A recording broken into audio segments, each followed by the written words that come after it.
Ning also offers strategic counsel on project management, exhibition planning, research, publishing, marketing, and philanthropy, working with high net worth individuals, families, corporations, and cultural institutions. At the Culture Story, which is a project space which she founded together with her father in 2017, Ning champions art collecting, supports local artists, and advocates for art education through curated exhibitions and engaging events. A passionate advocate for the arts, Ning is a sought-after speaker on topics such as art collecting, market trends, and building legacies through art. She is a patron of the Singapore Art Museum, a board member of Objectifs, a nonprofit center for filmmaking and photography, a committee member at Nanyang Academy of Fine Arts, and an advisor to Shaw Studios, managed by the Hong Kong Shaw Foundation.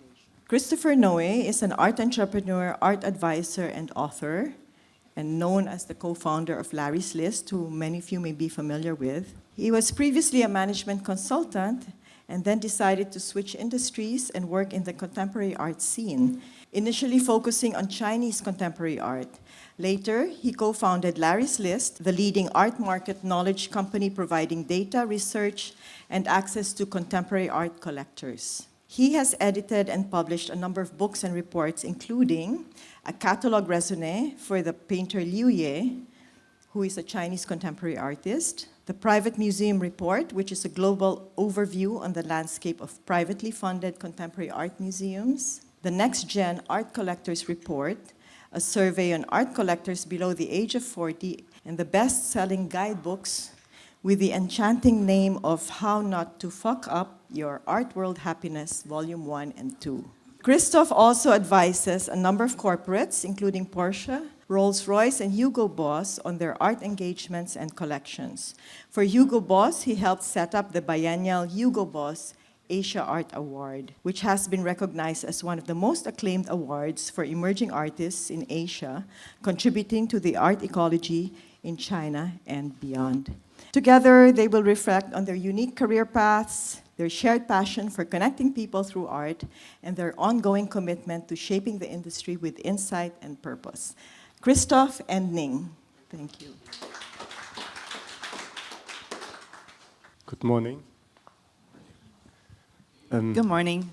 Thank you for having us, Tricky and Lisa. Very happy to be here. Yeah, we always say it's a pleasure and honor, but I think it's true. This morning, I was thinking about this talk, obviously, and there are actually quite a few connections we do have to the locality.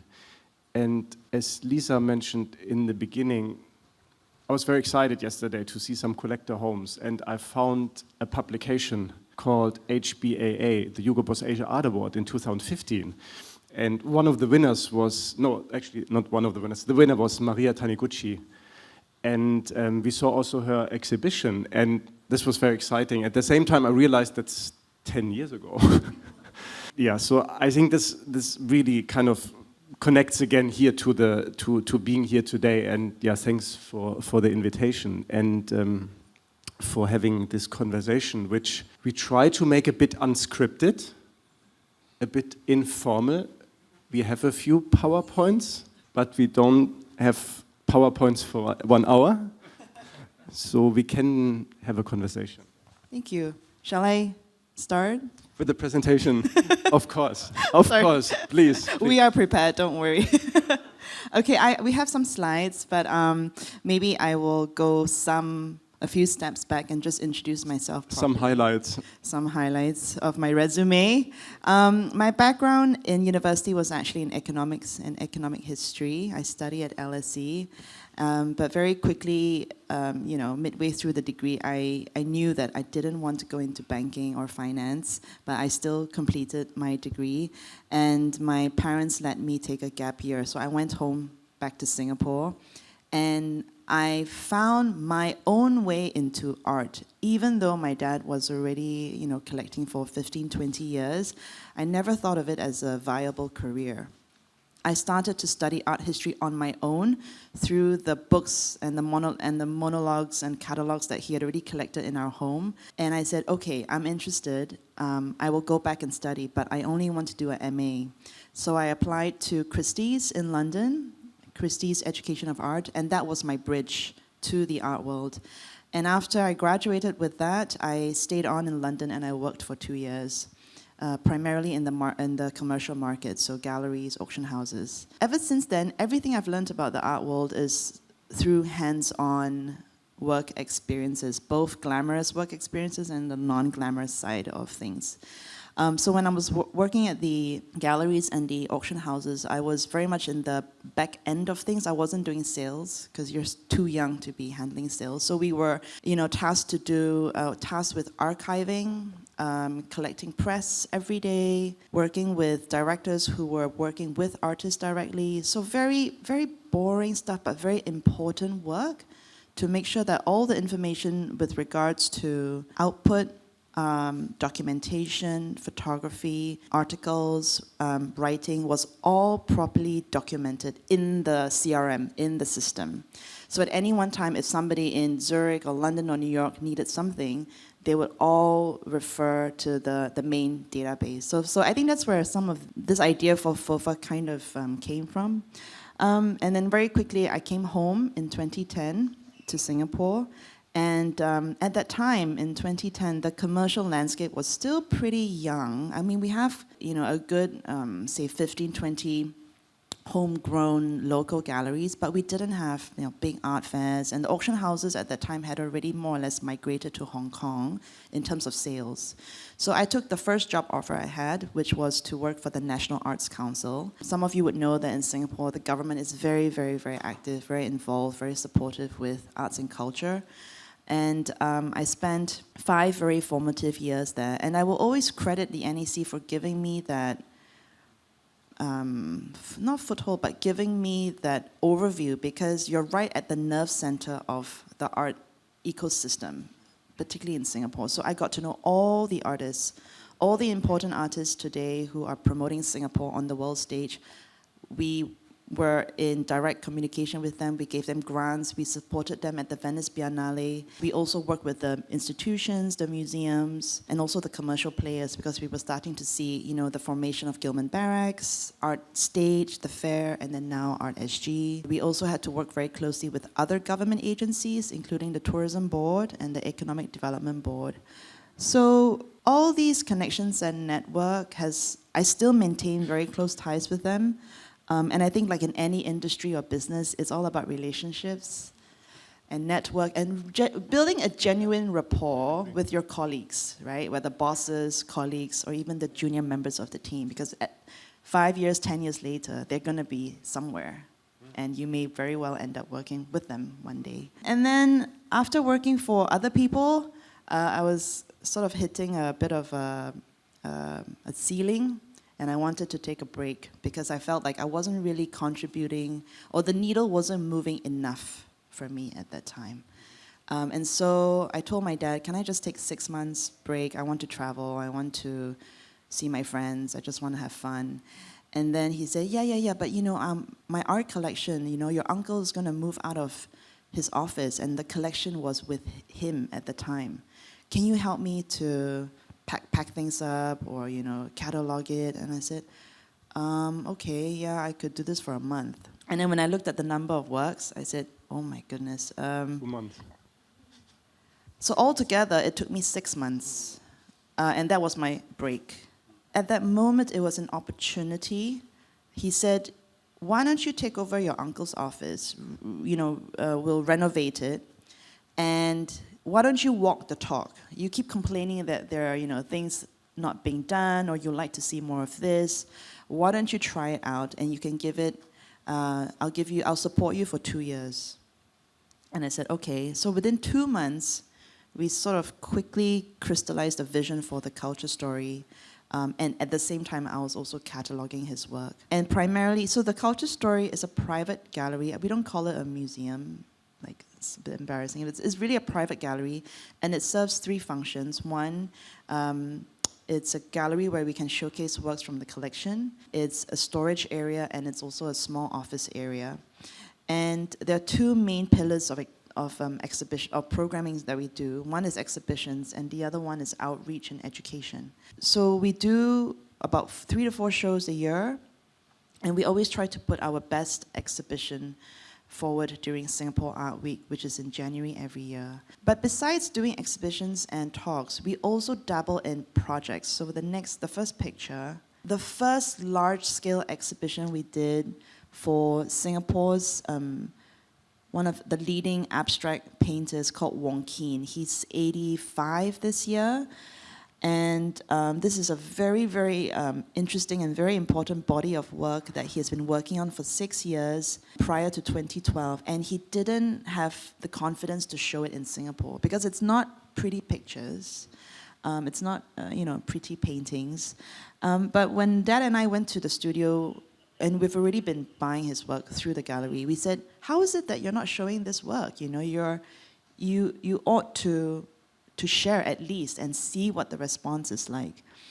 And instinctively, I said, I think we should help him, Dad. And so we actually convinced the gallery to enter into a tripartite partnership, and we pooled our resources together, manpower, financially, all the resources we had to stage a 2-week exhibition at Hellutrans, which is a huge gallery space. And we showed, I think, 80 works, big and small.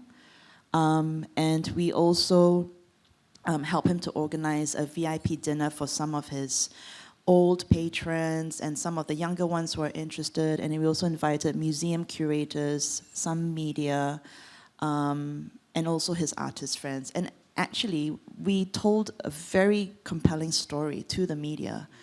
And at the end, it was very successful. And he was so, so happy. And I think I didn't know that I could do it, but I just pulled all the different sort of skill sets that I had learned, especially at the NAC, to promote artists and to tell their stories. This is Futura. He's actually the pioneer street artist from New York. He's in his mid-70s now. They call him the OG. He is like the, people like Cause, Shepard Fairey, a lot of street artists, they look up to him. And coming from a similar emotion, when Dad and I went to New York, a friend introduced us and said, hey, just look for Futura, he's a interesting artist, he's looking for opportunities, maybe you could buy some work from the studio, right? And I said, okay, we'll look. And he had a sort of a decent studio in Brooklyn, and he started rolling out these big canvases that were rolled up like by the side of the wall. And they were so painterly. I mean, he paints with aerosol, pure, just spray cans. And I said, how is it that you're this legend in the street where, contemporary, I mean, it's all about the sneakers, right? Like all these sneakerheads are just clamoring for your work and they get you to sign and things like that. But nobody really knows that you're an artist. You paint on canvas. And I when we left the studio, we didn't buy anything, although Dad was very keen, but I told him, no, just wait. And I sent him an email and I CC'd the business manager, so he had a new business manager. And then I said, if you ever want to come to Singapore to show your work, let me know. I'm happy to work with you and support you. And then I got busy with work, and I waited for 9 months. And then he said, yeah, let's do this. I'm willing to try. So these are my terms. I'm like, oh, okay, this is financially a bit risky, but never mind, let's try. And in the end, what happened was he came to Singapore for 2 weeks, and I housed him in my gallery. So I turned the gallery into a studio, and he was quietly making work. It was embargoed, like he would only post on his Instagram, like Tiong Bahru, Singapore, and then all his fans were like, where are you? Like they were trying to spot him, and he made a body of 30 new works, large and small. And he said, Ning, I can't come back until 6 months later for the show. And I said, that's fine. It gives me time to prepare marketing. We did a catalog, we had essays, and I translated them into Mandarin, to Chinese, because I knew that there was a lot of information about him online in English, but not much in Chinese, and I really wanted to reach that community. And it was a huge success, and we also worked with other types of partners, including, what's the one? Dover Street Market. So he also, I think at that time, he was ready to relaunch his apparel line. It's called Futura Laboratories. So he sold like, sweatsuits, tops, hats, and things like that. And today he's doing very, very well. He's having a solo show at the Brooklyn Art Museum. Yeah. Okay, that's him. That's on the VIP opening night, and he said, actually, I'll do something fun. Like I want to draw live for an audience in Singapore. And I said, okay. So we set it up, and I think that night someone bought the work. Yeah. So that's me. Oh, that gentleman on the bench with the blue glasses, that's Vanessa from F4. So he flew all the way in from LA to support Futura. So this is myself and my dad. He's seated at the back, and this is taken in our gallery. And actually, these works are by Augusto Elbor.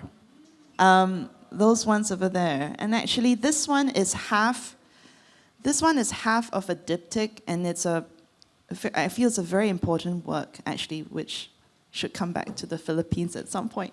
But he showed that work at the Venice Biennale. I can't remember which year, but when we saw it in Manila, when we were here, the last time we were here in 2017-18, I said, this is so interesting. It reminds me of Joseph Beuys, like that whole, using found objects, but also very technical works. And my dad and I love abstract, so we said, oh, let's just get it. Okay, that's us. Mm-hmm. So we met 17 years ago, 2008 in Beijing, and now we are finally looking for projects to work together on.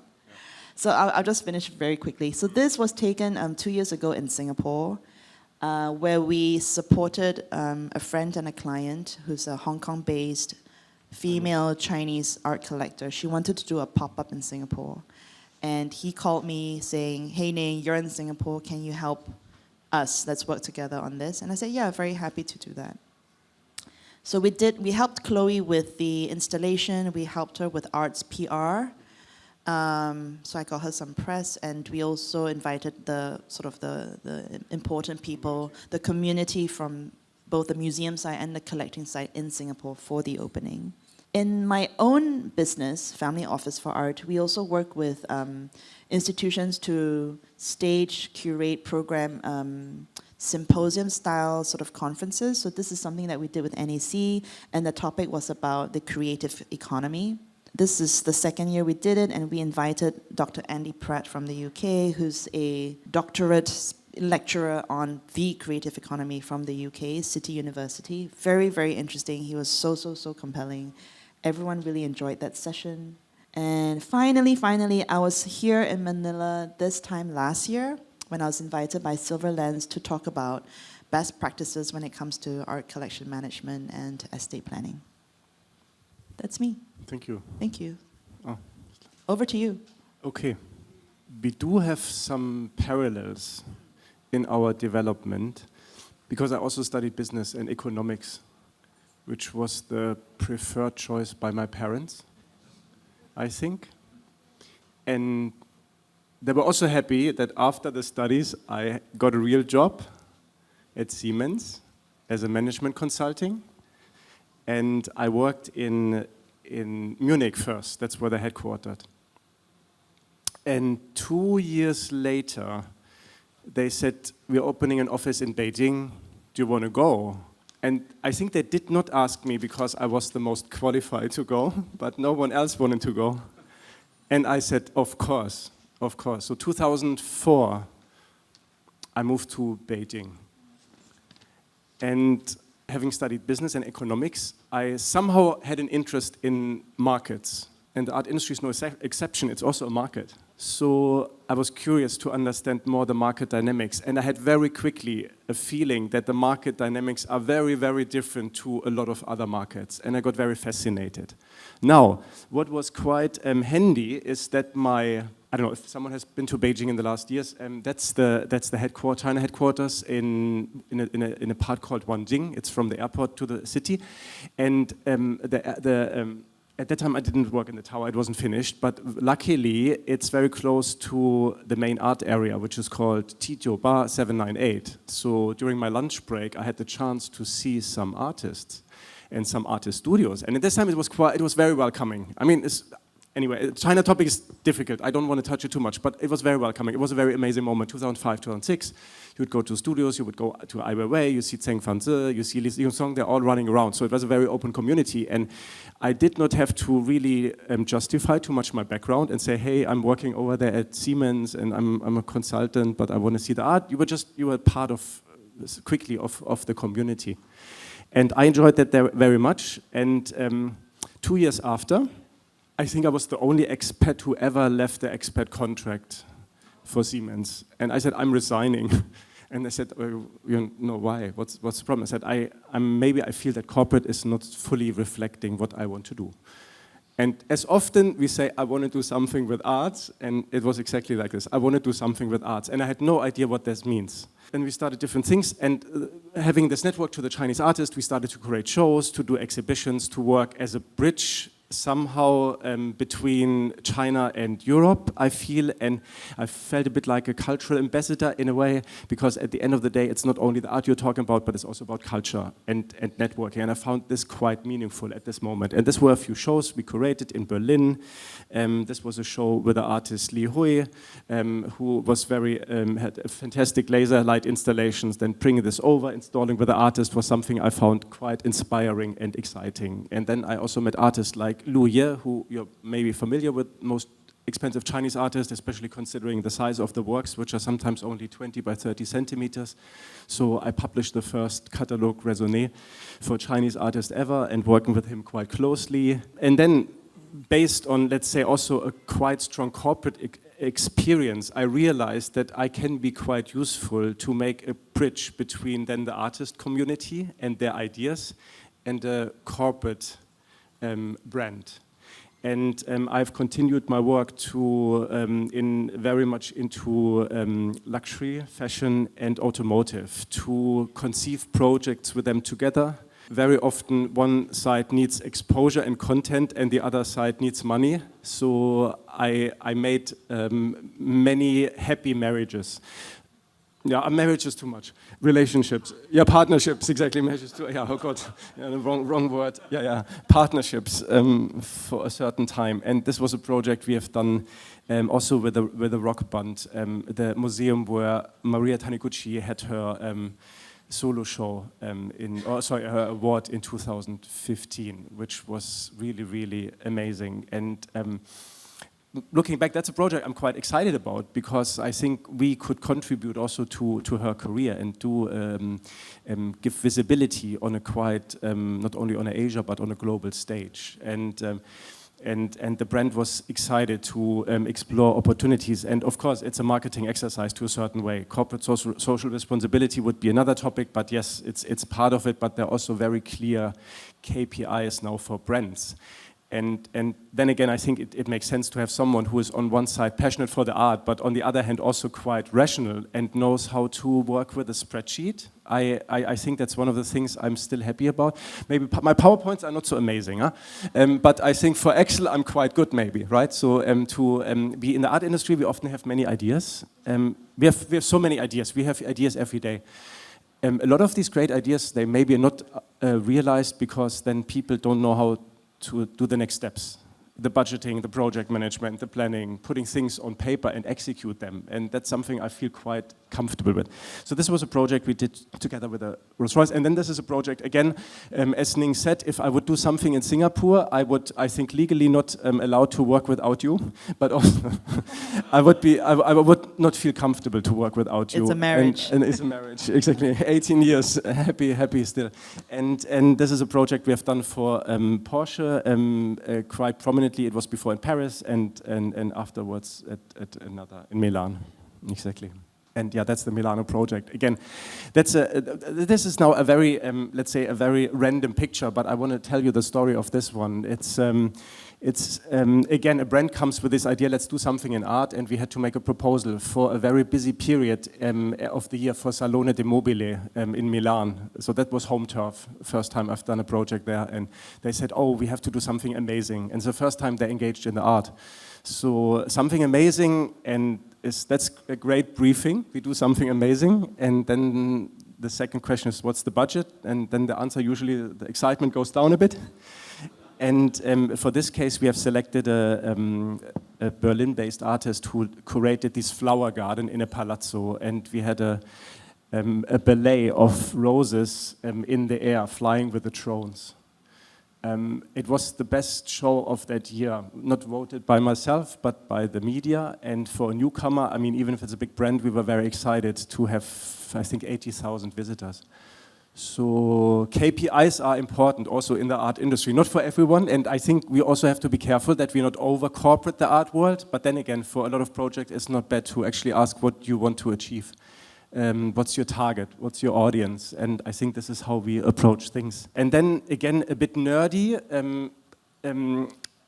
I have many feelings for a lot of things, and that's great. And people say, oh, what do you feel about the collectors and who are the... I say, oh, yeah, feelings is one thing, but what are the facts? So we are trying to support our work also with the research, which takes time and energy and is sometimes a bit, I don't know, not boring, but sometimes it's hard if you have to put in numbers really. And we still like to do this work, and there are a few reports we have done on private collectors, which are for us very important. It always depends on the audience. If I make a conversation, I always ask, are there many artists here today? If there are many artists, I would have a different storyline. If there are no artists, I would always say the most important part of the market is the collector. Right?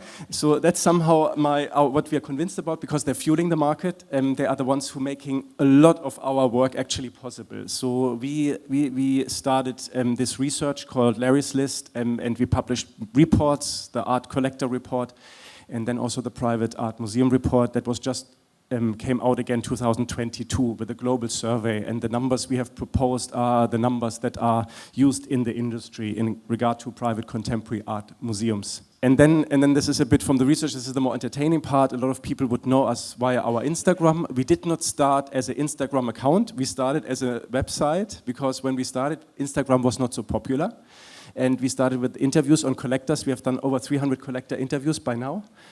Our Instagram became popular, and I want to quickly finish that with a story. In the beginning, we published the pictures of the collectors, and it didn't really work so well. And not out of a genius idea, just rather of a coincidence, we left the collector out, and we only showed the polished interior.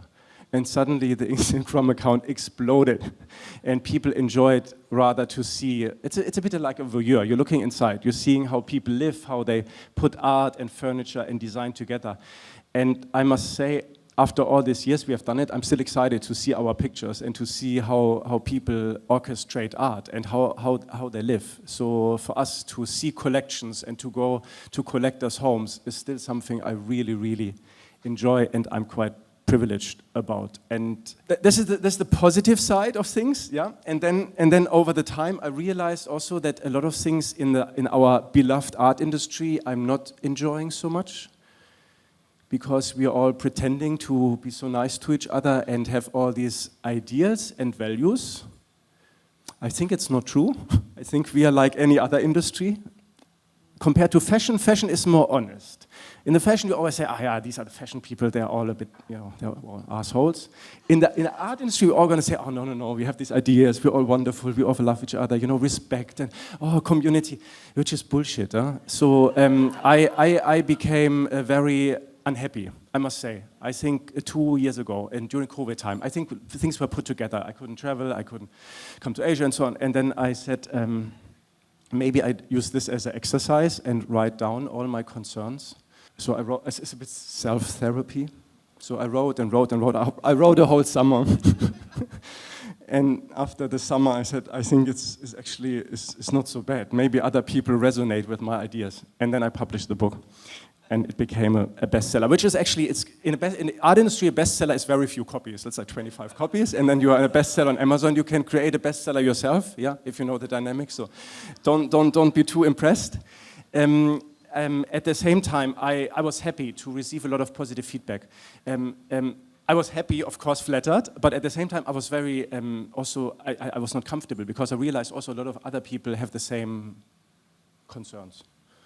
So now my mission is a little bit to make the art scene a bit more of a happy place. Sounds so naive. Okay. Thank so you. far, so good. So far, so good. I think you brought some copies. Yeah, of Wait, what's the difference between volume 1 and 2? So 60 tips in the Yes. first volume. I was still unhappy, and then I wrote another 60. I hope you got everything out of you. Tobias, now 120 in 2 copies, and someone said last night, why only 60, should be 600. I think there's more ideas. I think there are more ideas. And if you have anything, because at the end, it's not only my ideas. I think people could add a few more. If you have any ideas, let me know. If you have tips and tricks, submit them, please. I'm happy to take them in. So, thank you. So I think we're just going to have a conversation. Yes, we have a conversation a bit, and Yes. then also we're inviting you Yes. for a few. Yeah, we'd love to Yes. open up Yes. to the floor to get questions. And then I think for me, when we were trying to prepare for this talk, at top of mind, I've always wondered, having lived in so many different cities, Beijing, Hong Kong. After Hong Kong, it was to Milan, right? Nowhere in between. How, it's a bit of a big question, but what are your key observations about shifts and movements? Let's just talk about art collectors. Because you spend so much time with the Chinese community, you practically know all the private museum owners. What are some of your observations? Maybe we can keep it to Asia, like North End. Yep, don't have to. Don't have to? Okay. I think it's interesting. Keep it broad. Because I would rather say that the collector dynamics in big cities are more comparable than necessarily within a country. So I would say Shanghai, Berlin, maybe Manila has closer or more similarities than within a country that, let's say, Berlin has to the German town of Freiburg. I think that would not make sense, right? I think in the global hubs we have often similar ways how we live, how we look at art, how we collect, the conversations we are having. So I think that's interesting. I'm still excited about art collectors after all these years. At the end of the day, I had a talk in Vienna not long ago. I love Vienna. I'm not the only one. Number 1 city in the world to live. I think for a reason. So I was in Vienna, but Vienna is similar like Germany. The people are very critical. So I said, I'm so excited about art collectors. Everyone. Okay, open up to the audience. First question. Okay, private art collectors, I understand. What do you think about the public institutions? About why are they all taking, they have the bigger museums, they have this, they can buy the trophy works, they cannot do this, they can do this. It's all private, but it should be all government and institutional. Okay. So what's the question? What do you think? Tricky. No. So. Okay, tricky. Can you answer? No. Tricky. You can only lose. With whatever you say, you're already like, oh. So I said, in the ideal world, yes, there's public funding. There are grants supported by, the regions and this. We can see the best works maybe in the public museum. The Venice Biennale here, that's all. But it's not a reality. We are seeing so much public funding in the West, I see. But also in Asia and North countries, it has never been public funding. Contemporary has always been supported by private. Italy had the first private museum only 20 years ago, the Maxi in Rome, and only one. Fondazione Prada, Santretto Rebodengo, it's all private. Fondazione Prada is more relevant, and it's a private institution. So I think what they are doing, what they're contributing, is important. It's so important for a cultural landscape. So I do like art collectors, and I'm very positive. And so if we see, especially in area, and in China, it did grow. There was a new private museum every week. That's fantastic, because you're really witnessing what they are doing. And I'm not saying, again, there can be critical things to it and so on, but generally, if someone opens a museum, if someone makes, art publicly accessible, I think it's fantastic if someone uses his resources to do so. And I think that's something globally. And for the young collectors, I see that nowadays, it's not only that you're saying, I'm opening my collection at the end of my career, but I see that some of these younger generation collectors, they are doing this already in parallel. They're already collecting and saying, oh, I have a private space, I want to show, I want to engage, I want to have a conversation about my collection. It's not only after 50, 60, 70, it's pretty much in parallel to, and I think this is even more in Asia. Yeah. I was curious about your conversations with the corporates. Based on my very humble experience, it takes a long time sometimes to reach an alignment in terms of the objectives and the budgeting, and actually to convince them to not do a one-off. What are some of your experiences? So let's say you were advising on the Hugo Boss Art Prize, and I was surprised that it came to an end. I thought it would go on and on. Is it more meaningful to have a 10-year prize and have an expiry date? Because in Singapore, what I really would like to see more is bringing corporates in to the cultural space. Sometimes when we talk to the luxury brands, they go, oh, the budget doesn't sit with us. You have to talk to Hong Kong or HQ. And then by the time you wait for someone to relay the message and come back, very often they may say, actually, we just want to do a big LV activation in Hong Kong or Bangkok. Bangkok's also coming up. In every other again, conversation. not a question, sorry. No. I think now it's flowing, right? We're just going to... We have worked on this, again, once we are conceiving projects, and even for our project where we work together with a private collector, like in Chloe's case, everyone is excited if we also can bring in more corporate support. This can be cash support, it can be barter deals. Everyone is even happy if we can get some bottles of champagne on top. That's not our special expertise, but we think it is actually great to tap into other networks. And this can be insurances and banks. So for Chloe, we organized also some private tour for banks with some of their clientele, because they want to have content and they want to have an interesting network, and then we have a great platform where they can engage. So I think it's not easy.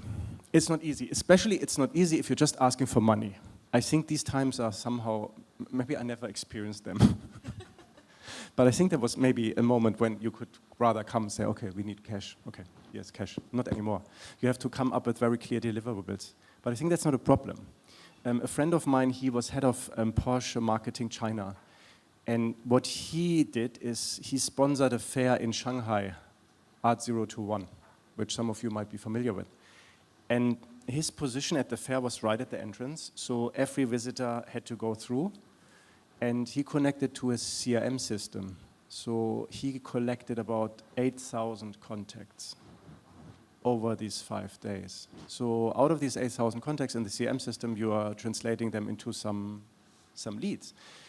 I think it's a fantastic idea. Why not? Why you don't only have to have a branding exercise and put a car outside, but why don't you also follow up and have a conversation? If he's present, if he's spending this money. And I think the problem with a lot of brands is that some part goes via the marketing department, the other via the PR and so on. But this is corporate talk. I think we know the problems. But generally, we should say, okay, you get access to a network, you can get something in return, media exposure, so that's how you can convince it. But I think, yes, a one-off is never really good, also for a collector, for everything. I think it shows seriousness if you do a second iteration for a fair. I think it doesn't always get easier, but I think what you have built up, the name, the recognition, that's so hard to do. So once you have it, we should go on with these things, no? I think, but this is also, this is the same for your role also as an art advisor, right? Over the years, you're becoming more known, and people trust you more. And to be around, we have seen so many art advisors coming and going. Oh my God, I have so many Gmail addresses of art advisors, quite a lot coming and going. But then, over time, we're still there. I just want to add on to what I asked about corporates, right? Do you think artists can be managed like within a talent agency structure? Because we know of some of these out there, not in Asia. Like how sports stars, singers, musicians can be managed in a professional way, where you can also earn royalties and whatever, all of that, all of those different revenue streams. Do you think that it could be a viable model maybe 15, 20 years out? And now with TikTok, I mean... Artists have to find different revenue streams because they're not all selling art anymore. So the question is, how can you sell IP? That's yes, IP, it comes down to that, yes. right? And I think sometimes Asia, I find, is much more pragmatic. Pragmatic. Asia sounds now so, I know Asia doesn't exist. Maybe I say from China. I think they're feeling much more comfortable Korea? to say, you know, also. Korea, yeah. Absolutely. Japan also. You know, that's my IP, I'm selling it. Doesn't matter how, it doesn't have to be oil on canvas. You know, Yes. and then in the West we were also, oh my God, in the West we were always like, oh, Yes, no. yes. Now in the Precious. West we are saying, oh yeah, actually this is the right way to go, right? So I think that's a possibility. Yeah. I'm not so keen if a corporate calls the artist my supplier. I think if they're saying my supplier, then then it's another collaboration. So the parameters of freedom have to be defined, but I think there has to be a bit of place for creativity. And I feel like exactly this person in the middle. You're having a conversation with the brand first, then you're having a conversation with the artist. Yes, yes. And You're the filter, once they come together, all the problems have been already solved. as much as possible. That's what we are paid for. Yes. Exactly. At the end of the day, we are communicating. We are translating what they want to hear into something else. And so no matter who pays you, which is usually the brand, I try to be on both sides because I think otherwise it's not managing. If I have always been successful, absolutely not. Absolutely not. I think sometimes you cannot, and things are too stubborn on both sides. So I like to work with artists. Not collect artists, not buy artists, but I like to work artists. We're also having a bit of a service idea. It's really both a give and a take. Also for putting an artist on stage and for conversation, the best artist is not always the best speaker, right? You know that, right? Some don't know. So we have to be also in the interest of the artist. You want to present artists in the way that is suitable to them. And yes. And then they're comfortable. And then it comes down to communication, no? Yep. I mean, and trust. Yeah, wonderful. I think we should open to the floor. We have about 10, 15 minutes. Any questions, anybody? Oh. Hello. Hi. Great talk, by the way. Thank you for sharing your ideas. I'm not an artist, but I wanted to ask you, well, yesterday, Manuel Ocampo was speaking, and he said something to the effect that coming to an art fair was for some artists like going to a slaughterhouse, like cattle, because they were averse to the commercial aspect of art. So I wanted to ask, one, how do you convince, the very serious artists, or can you convince serious artists that the collaboration with the brand like Hugo Boss or BMW is not being a sellout? Are you able to do that? And then a second question is, if you are able to convince them as advisors, where do you draw the line as to that's just way too commercial for? Is there something as being too commercial for an artist where you would advise them, do not take this project because? I think usually if the corporate approaches any one of us, and based on the brief and the objectives and the vibe of the project, we would sort of internally already shortlist certain artists that would fit most of the criteria. Unless what you're suggesting is the brand says, I want this artist. And then in our heads, we know that, oh no, it's probably not going to work so smoothly. So I think that's a first, right? But for going back to Ocampo, just recently at the Singapore Art Week, there was a very, very nice, beautiful presentation by Wong Keen at Sea Focus.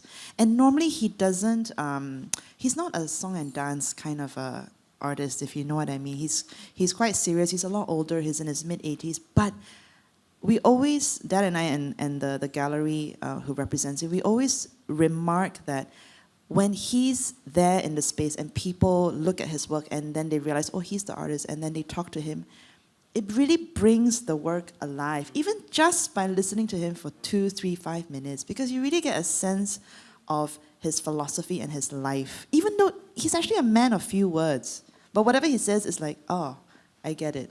I understand where he's coming from. So I don't think being in a fair is... I know it can be tough for some artists, but you'll be surprised that, especially today, the audience, they want that connection. Last time, for a lot of us, it was, we go into a gallery and then we see the works, artist is not there, and then the sales manager will handle your inquiries, right? I think nowadays, the activity, the encounters with art is so much more. People are looking for that, either in intellectual connection or emotive connection. So I would say, even for him to be there among students is probably going to leave an impression that he doesn't realize. So that's for the fair. I think, I don't know if this is only relating to art or to life. We are not trying to force someone into something. If someone doesn't feel comfortable, it doesn't have to be done. That's the same for collector. If a collector doesn't want to be interviewed, if he doesn't want to show his house, I'm not going around with a camera and publishing later on our Instagram. I don't do it. It's respectful, right? I think you have to ensure, there's a privacy and respect. And this is the same for the artist. If this artist doesn't want to, we had a beautiful case. I'm not mentioning the artist, but I'm mentioning the brand for Brioni, which is one of the most luxury men's tailors. I think, I forgot the names who have done, but you have seen the posters. Freeman, Nordman, anyway. So a lot of really well-known actors have been their testimonials. And then they wanted to have a Chinese artist, which I do know. He said no. Fine. That's how it works. And I fully agree with what Ning said. Art and the outcome, the product, whatever, the painting is only one thing. I think now we are looking for this stimulation. We are having this hope that an artist can tell us something that maybe we don't know, which we don't have experienced yet. So if someone is willing to engage in such a conversation, I think very, very appreciated. Yeah. But again, no force, easy. Thank you for your lovely conversation. My question is, if you're going to advise a collector, especially if it's the family of an artist, let's say they passed away, or they preferably, especially if the artist family, they have no experience in management, what could you advise them? Hopefully, if they're still living, at least the living heirs, not the living heirs, the living family members, that they could plan ahead, so that they can avoid things like taxes and dealing with things. Also, maybe you could give some insight. Is it better to just have the family to create like a foundation in the jurisdiction where they're staying in, or like Picasso? Let's face it, Picasso is not incorporated in Paris. It's incorporated in another jurisdiction we won't name anymore, even Chagall, because they feel that, especially these families, when I've encountered them, they've stated that because all of the legalities and the technicalities in these jurisdictions, it is not safe for us to just bring out a big painting of our dad or our mother's artwork, because people say, "Oh, you're bringing out the heritage out of this country." So, what could you advise, like in these situations? Thank you.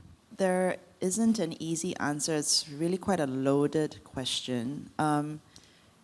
I would say if you want to start a foundation, you need to come to a consensus, not only with the family members, you need to get a lawyer involved, because from what I understand, it's very important to articulate the objectives of the foundation. Is it purely to protect and advocate the legacy, or is there a fundraising component? Okay, A, how are you going to sustain the foundation?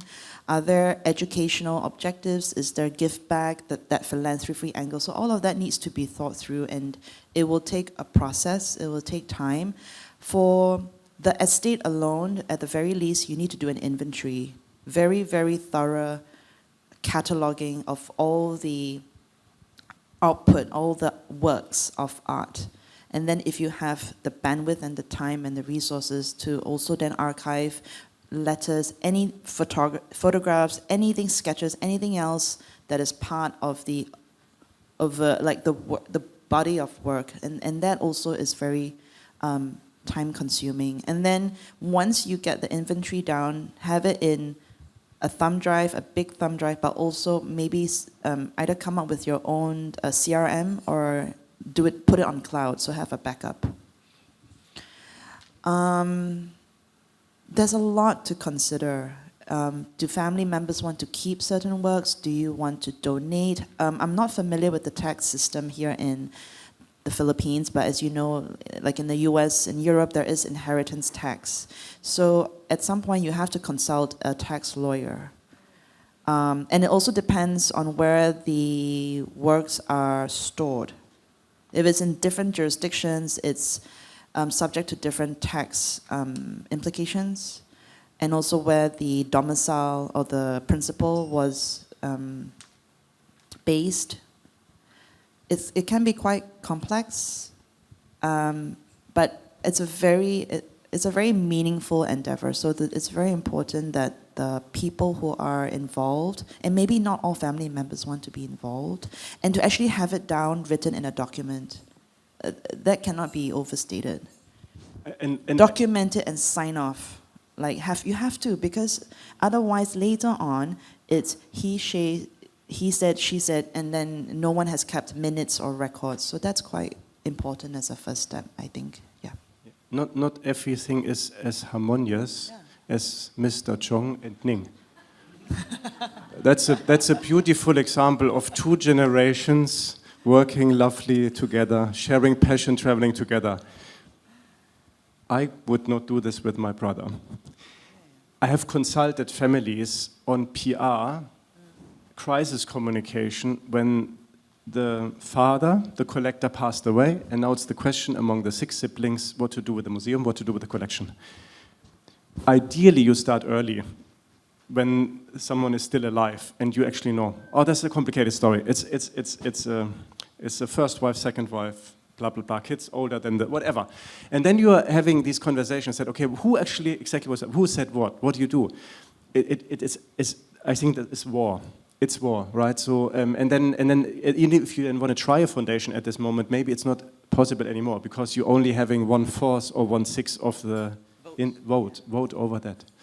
So I met a collector in Germany, very exposed, maybe top 200 collectors, and 4 kids. One of them he sent over to Hong Kong for internship with me, and she was the one the most keen on art, but also not really. So he had this museum 10 years. He asked, and then a museum, infrastructure, a canteen, coffee shop, 16 staff, here and there, security. Then he asked all the kids one by one, do you want to have the museum, do you want to have the collection? They all said, no, Dad, I want to have some, I don't know, I don't even want to have a car, I don't even have a car. I don't have a museum, I'm taking Uber. Why would you want to give me a museum? I don't want to have this burden. I don't want to have something that is immobile. I want to have a bit crypto and a Uber. And he said, okay. He sold the collection. He closed the museum. He said, it was my journey. My kids don't want to take it on. I think it's fine, actually. We should not be too... I mean, the collection was amazing, but why do we burden then also the next generation with something we liked? I mean, if my son doesn't like, I don't know, Chinese contemporary art, I mean, I cannot force him. Yeah, he likes it if it's valuable, but otherwise... And another piece of advice is to consider bringing in a third party, a neutral third party who can add value to the discussion. Because it's very hard when everyone is a vested family member and you can't stay objective. And actually, I'll just draw on my own experience with my dad. And honestly, even though I've started, FOFA, it's only 3 years old, young. It's very much a new enterprise, and I'm still learning. There's so much to learn from everybody here. And I've already given my dad some ideas, right, on how to, incorporate some governance, some structure, some guidelines. I know he listens, but I also know that he feels it's not urgent. It's not critical. I still want to enjoy. Of course, please enjoy. But from where I'm sitting, I can already see the next few steps. And I'm saying, can you please work with me now so that we know when certain things happen, what is the intention for this, and this? Yeah? And when you have a space and you're curating shows, do you want to be more intentional, more thematic, go deeper versus buying very broadly? That's for us, our own collecting approach. But yeah, it's not easy. So even if you start early, sometimes the principal has to be on that journey as well, and you can't force them. Yeah. Just a quick question for Ning. So this is regarding the Family Office for the Arts. So I missed your talk at Silverland. So could you just give me an idea, how different is it from just a regular family office? Or is it just incorporating art into the portfolio? And is the planning for that different from the other assets, let's say in a portfolio? Yeah, thank you. So Family Office for Art, we are not a family office, but essentially I was inspired because at the time when I started FOFA, there was so many family offices that was being set up in Singapore and continues to grow. I think the numbers now are something like 2,000 single family offices. So it was against that backdrop that I was like, actually, this is really a gap in the market that I want to contribute in because I wasn't particularly interested in being a gallerist. My calling is not to be a gallerist. I wanted something else. And I think after 17, 15 years in industry, this is sort of where all my work experiences and my interests are now coming at an intersection. And the logic was, if I'm helping my dad with these issues, there must be other families or just private collectors who may not have kids who are interested. Then what? Because the estate, the collection has not only commercial worth, but heritage worth and cultural worth. And if there isn't a guardian or someone who understands the nuances of this industry, then what's going to happen to the collection? So FOFA primarily offers 3 types of services: inventory management, collection management, and then estate planning, which includes valuation and appraisals, typically for 2 purposes: for insurance, new insurance or update insurance, or literally wealth transfer, so thinking about the next gen. So I also work with lawyers. And then at the very sort of top, at the apex, it's legacy building. So it could be, doing a pop-up, loaning. It could be publishing a book of your collection. It could be for families, small print run. But, if you don't do these baby steps, then no one would know that you have a collection. If you have a space, yes, of course, but you also can't show everything. You can't show all 300 pieces. And if we're talking about works of art that have not just worth, but there could be an institution who's interested, then this is where either your list or the book or whatever would come in so that curators and scholars would know what you have. So now some of the clients that I've worked with, I actually still keep a lookout for them, whether there are opportunities for sale or for donations or maybe even for loans. So I kind of act as a, not ambassador, just acting out, still keeping out for their interest because they're busy, they're running their businesses, they are traveling, they are entrepreneurs or retirees, they're not really in the industry, so to speak. So I still keep a lookout for them, yeah. Actually, I'm not arguing in my own interest, but it can be also an advice to be more confidential. Sometimes, because a lot of people are also sharing on the Instagram, and we had young collectors who were exposed, and we said, actually, maybe we advise not to share on your social media and so on. So I think it can go both ways. Sometimes you want to be public, but sometimes also it's advice. No, anyway. Thank you. Do we have time for one more? Wrapping up. One more. Okay. Hello, my name is Stella, and I work in a commercial art gallery. And so, because working in a commercial art gallery, I feel like mostly collectors from a country, they just collect art from their own countries. I'm wondering, because you both have seen a lot of private collections and private museums, whether they have collected like art from all around the world, or it's still just like their own country? And what do you think about it? And how do you think we can start to diversify like collection and make them start collecting from other countries as well? There's no right or wrong. There's no right or wrong. Honestly, one of the things I wrote about, I said sometimes the art world is very funny. We are coming from one place and going to another to see the same people and the same art we just saw before. You're going from Paris to London, right? From Fries to Art Basel Paris, same people, same art, same galleries. I think that's actually also criticism to the art world, that it has become very globalized and that, you know, the taste becomes sometimes very aligned. It's an algorithm. Somehow the algorithm is also absolutely in the art world. And I lived many years in Hong Kong, and then people wanted to say, oh, you know, I want to see actually Hong Kong artists. Where can I do it? And then this was before M+. We didn't know. And there's William Lim, he's a Hong Kong collector, and I mostly went to him because people wanted to really see, okay, what's happening here? And then also for the galleries, who's showing local art? I think it's beautiful if you also can go to a city and a place and you understand and you have a feeling what is happening there.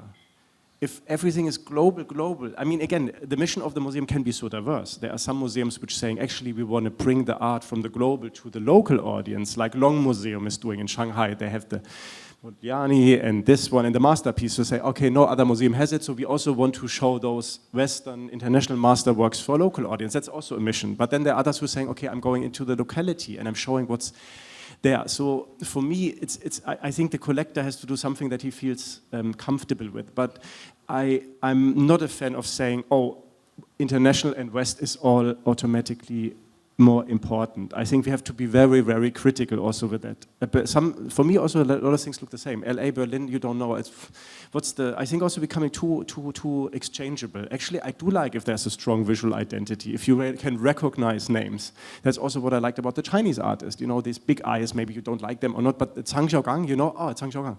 It's interesting to see these things, what were invented in the 90s. Nowadays, the artists, they all look, abstract painters, they all look the same, no matter where they're from. Not only abstract, but anyway. I'm not too critical on the art, but I think it's not easy to say. But I think we should also, you know, if the locality and you're looking in what's happening in your neighborhood, exciting. I mean, COVID was in this way very good.